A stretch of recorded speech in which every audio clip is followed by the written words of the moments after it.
So we're finally getting around to taking this. This is the super wrecked i8 front bumper off. So we jacked it up, got the wheel off, started by taking off the wheel well liner so we could get to some of the bolts. Luckily there was only 2 screws and a clip holding this side in.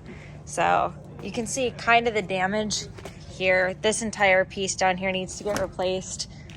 This came off in one piece, which is great. You could see where that sheared off there. Cool. And this is the side where we got a majority of the damage, where you can see here I brought home some of the Nevada desert with me. So we're going to go ahead and finish taking this off and then see how bad the damage is underneath. So you can see under here, all of this panel right here is duct tape that or Gorilla tape, luckily, that my friend Mike had in his car along with some zip ties. Oh yeah. What? That did that? No, my friend Mike did, because we had to find a way to keep the car together long enough to get it, you know, to Las Vegas and back. So everyone kept saying like, oh, the front bumper doesn't look that bad, you just need to repaint it. And I was like, no, I promise the front bumper is, it's toasted. So we got to take this off to get to the bolts, and then the rest of the bumper should just pull right off. And we just have to be careful not to pull any of the sensors with it. All right, moment of truth. Come on, I know I removed it. Is there some on this side? No, okay. I'm nervous. Okay, so the old super damaged, you can see all of the pitting and scars there, all of the tape that is left over. And more importantly, now that the bumper is off, you can see all of the actual damage and where it had been previously plastic welded together, which inevitably led to the decision to just replace the front bumper as it was. Side markers damaged, we had to drill holes in it, all of this is damaged.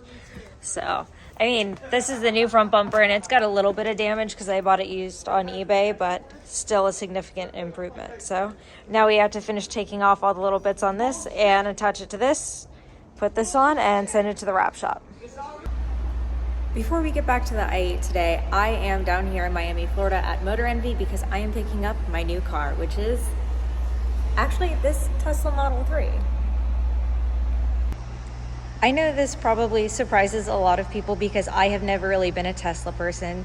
Schmodified and I did have a Tesla Roadster a few years ago, but I've always been Tesla curious, especially for the amount that I travel and commute.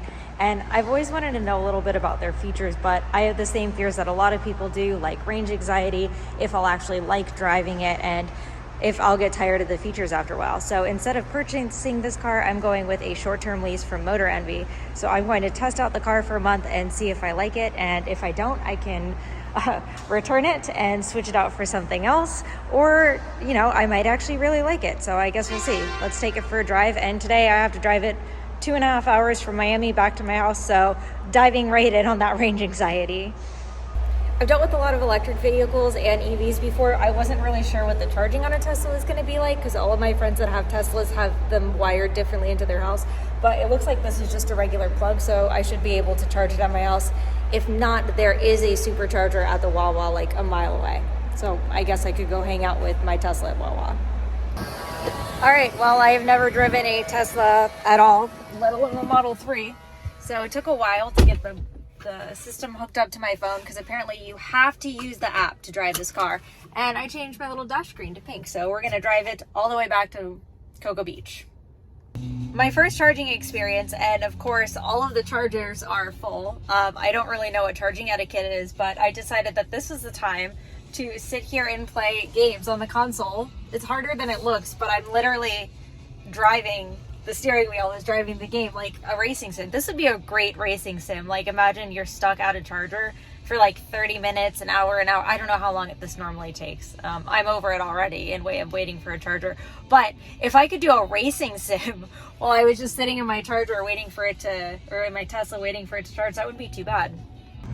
All right, I don't know what I'm doing. Charging.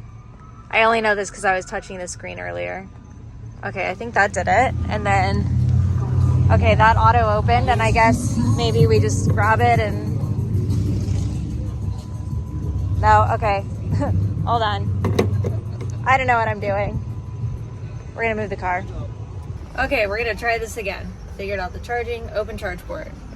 When I got back in the car, it automatically closed it. So I think we're close enough now that we just shoot. Is that it? Is that all it does? Is it charging? Well, I think the car will tell you.